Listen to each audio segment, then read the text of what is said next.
Ассаламу алейкум, урматтуу мусулман бир туугандар. Бүгүн мына өтө суук кабарлардын дагы бири ажекебиз Чубак ажынын каза болгонун азыр уктук. Чубак Таджибаевич Джалилов родился в 1975 году, 21 января, в Джалабадской области Базаркурганского района в селе Баймундус, в семье интеллигентных людей.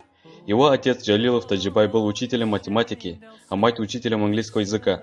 Взамен своими шутками на правдивые истории о стереотипах народа среди богословов Средней Азии. В 1992-1996 годах учился в Кыргызско-Исламском университете имени Азрети Умар. В 2000-2002 годах в Институте арабского языка при Международном университете Аль-Кура, Саудовской Аравии. В 2002-2006 годах в этом же университете получил образование по направлению фикх, исламское право.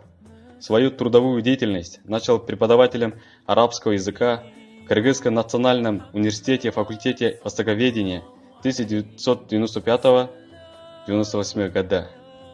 В 2005-2007 годах работал экспортом по Средней Азии во Всемирной Исламской Лиге. В 2008-2010 годах руководил отдел ФЕД Духовного управления мусульман Кыргызстана и преподавал в Исламском университете. В 2010-2019 годах занимал пост Азрета Муфтия мусульман Кыргызстана.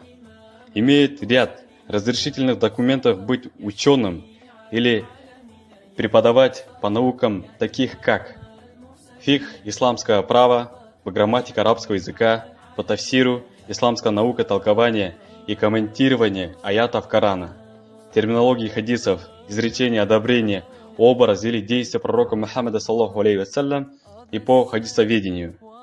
Чубак Аджи имеет личную библиотеку, которая занимает 3 комнаты в большом доме.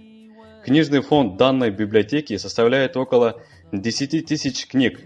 Из них большую часть занимают книги по фикху, акиде и книги по истории ислама, а также кыргызская художественная литература и труды по истории Кыргызстана.